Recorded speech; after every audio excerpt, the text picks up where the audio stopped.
प्रिय छात्र छात्राओं, कैसे हैं। मैं डॉक्टर धर्मेंद्र कुमाराम, सहायक प्राचार्य इतिहास, लक्ष्मी नारायण रामेश्वर संस्कृत महाविद्यालय, जयदेव पट्टी, दरभंगा। मैं पुनः ऑनलाइन टीचिंग के माध्यम से शास्त्री प्रथम खंड के छात्र छात्राओं के लिए प्राचीन भारतीय इतिहास के अंतर्गत गुप्तकालीन साहित्यिक और विज्ञान पर चर्चा करेंगे। अर्थात गुप्त काल में साहित्य और विज्ञान के क्षेत्र में क्या प्रगति हुई, उस पर आज हम लोग चर्चा करेंगे। गुप्त काल में साहित्य और विज्ञान के क्षेत्र में जो अभूतपूर्व प्रगति हमें देखने को मिलता है, वह किसी अन्य काल में नहीं देखने को मिलता है। वैसे तो गुप्त शासन काल में संस्कृत के अलावे और भी भाषाओं की उन्नति और उसके विकास पर बल दिया गया, लेकिन विशेषकर इस काल में संस्कृत भाषा के क्षेत्र में अत्यधिक उन्नति हेतु काफ़ी उस पर बल और प्रश्रय दिया गया, जिसके कारण यह संस्कृत भाषा गुप्त काल का राजभाषा के रूप में दर्जा प्राप्त किया। गुप्त शासक स्वयं संस्कृत भाषा और साहित्य के प्रेमी थे और उन्होंने योग्य कवियों, लेखकों और साहित्यकारों को अपने राज दरबार में संरक्षण तथा राजाश्रय प्रदान किया। हरिसेन की रचना प्रयाग प्रशस्ति अभिलेख में समुद्रगुप्त को कविराज कहती है,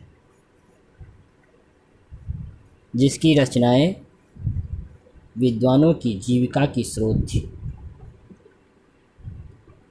वहीं चंद्रगुप्त द्वितीय, जिसे विक्रमादित्य भी कहा जाता है, स्वयं एक उच्च कोटि के विद्वान के साथ साथ विद्वानों का आश्रयदाता भी था।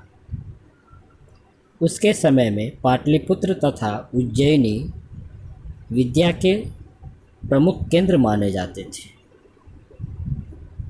अनुश्रुतियों के अनुसार चंद्रगुप्त द्वितीय के दरबार में 9 विद्वानों की एक मंडली निवास करती थी, जिसे नवरत्न कहा गया है,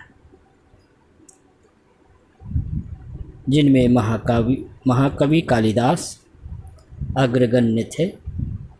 कालिदास के अलावे इनके नवरत्नों में धन्वंतरी, छपनक, अमर सिंह, शंकु, वेताल भट्ट, घटकरपर, वराह मिहिर, वररुचि जैसे विद्वान थे। बच्चों, हम लोग इतिहास में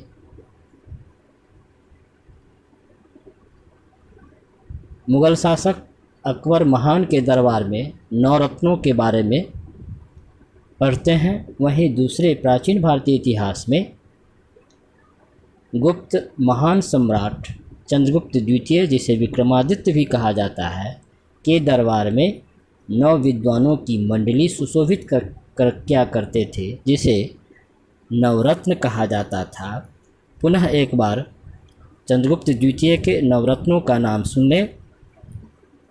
पहला कालिदास, जो नवरत्नों में सबसे आगे थे। तत्पश्चात धन्वंतरी, छपनक, अमर सिंह, शंकु, वेताल भट्ट, घटकरपर, वराह मिहिर, वररुचि इत्यादि। गुप्त कालीन कवियों में सबसे पहला उल्लेख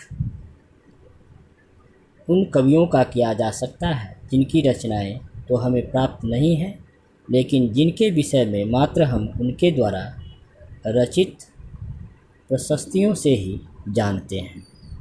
और ये प्रशस्तियाँ संस्कृत काव्य का सुंदर उदाहरण प्रस्तुत करता है।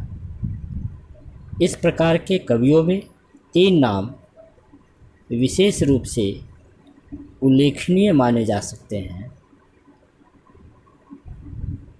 पहला हरिसेन, तत्पश्चात वीरसेन साव तथा वत्स भट्टी।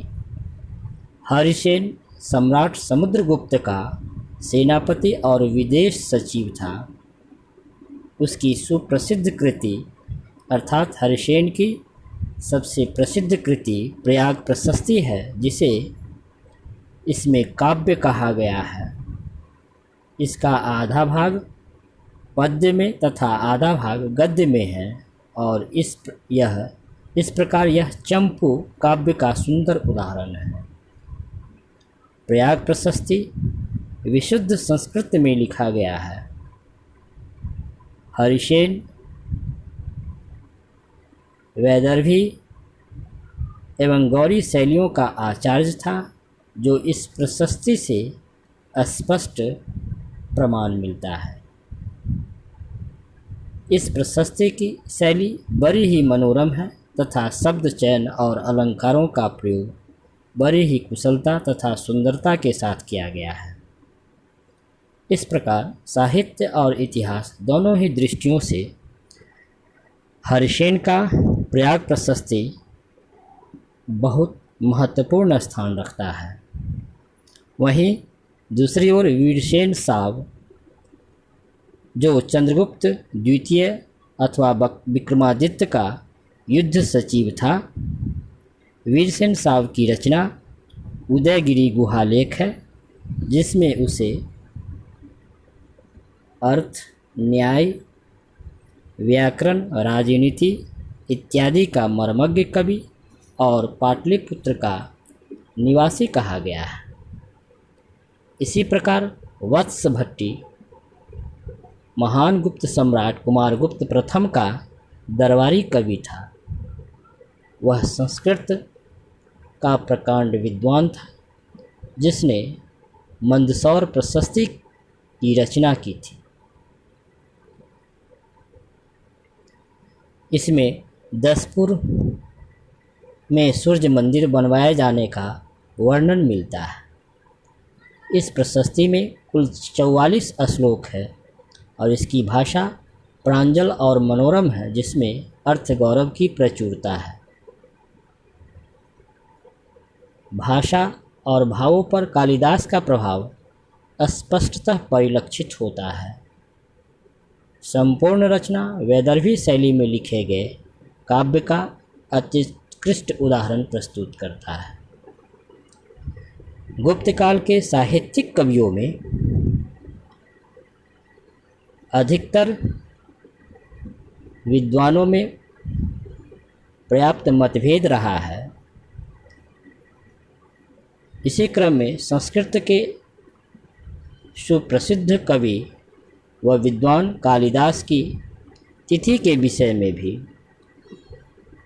विभिन्न इतिहासकारों व विद्वानों के बीच काफ़ी विवाद रहा है, जो अभी तक सुलझ नहीं पाया है। अधिकांश इतिहासकार कालिदास को चंद्रगुप्त द्वितीय का समकालीन मानते हैं, क्योंकि उनकी रचनाओं में जिस समाज और संस्कृति की झांकी हमें मिलती है वह गुप्त काल की प्रतीत होती है। संस्कृत के महान व सुप्रसिद्ध विद्वान कालिदास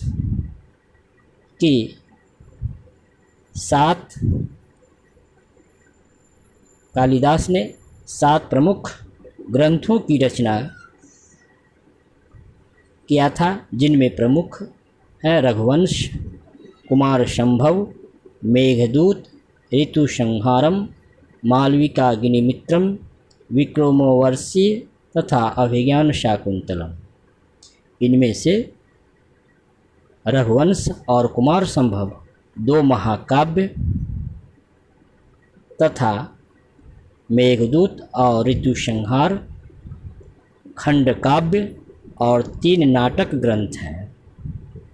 रघुवंश 19 सर्गों का सर्वश्रेष्ठ महाकाव्य है, जिसमें राम के पूर्वजों का वर्णन उनका गुणगान तथा उनके वंशजों का चरित्र चित्रण हुआ है। जबकि कुमार संभव में 7 सर्ग है जिनमें प्रकृति चित्रण तथा कार्तिकेय जन्म की कथा का वर्णन हमें प्राप्त होता है। वहीं ऋतु संहार में 6 ऋतुओं के वर्णन तथा मेघदूत में विरही यक्ष और उसकी प्रियतमा का सुंदर वियोग वर्णन हमें प्राप्त होता है। मेघदूत विरह की अत्यंत उत्कृष्ट रचना है। मालविकाग्निमित्र 5 अंकों का नाटक है जिनमें मालविका और अग्निमित्र की प्रेम कथा वर्णित है। वहीं विक्रमोर्वशी में उर्वशी और पुरुरवा की प्रेम कथा है। जबकि अभिज्ञान शाकुंतलम संपूर्ण संस्कृत साहित्य का सर्वोत्कृष्ट नाटक है जिसमें 7 अंकों में हस्तिनापुर के राजा दुष्यंत और शकुंतला की प्रेम कथा, उसके वियोग तथा पुनर्मिलन की कथा का वर्णन हमें प्राप्त होता है। इस नाटक को अत्यधिक ख्याति और प्रसिद्ध मिली है तथा इसका अनुवाद कई विदेशी भाषाओं में भी किया जा चुका है।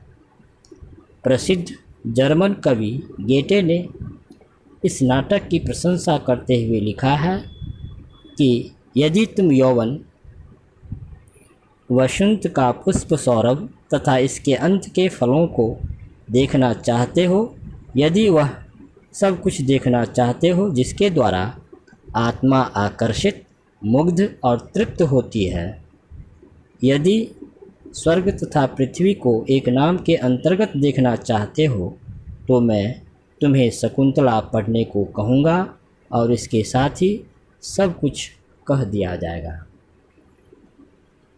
निस्संदेह कालिदास संस्कृत के महान विद्वानों में से एक थे। उनकी विभिन्न कृतियों के कारण ही कालिदास को भारत का शेक्सपियर भी कहा जाता है। तो बच्चों, आज हम लोग गुप्त काल की साहित्यिक विधा, साहित्यिक या साहित्य का कैसे विकास या उन्नति हुआ उस पर चर्चा की। धन्यवाद।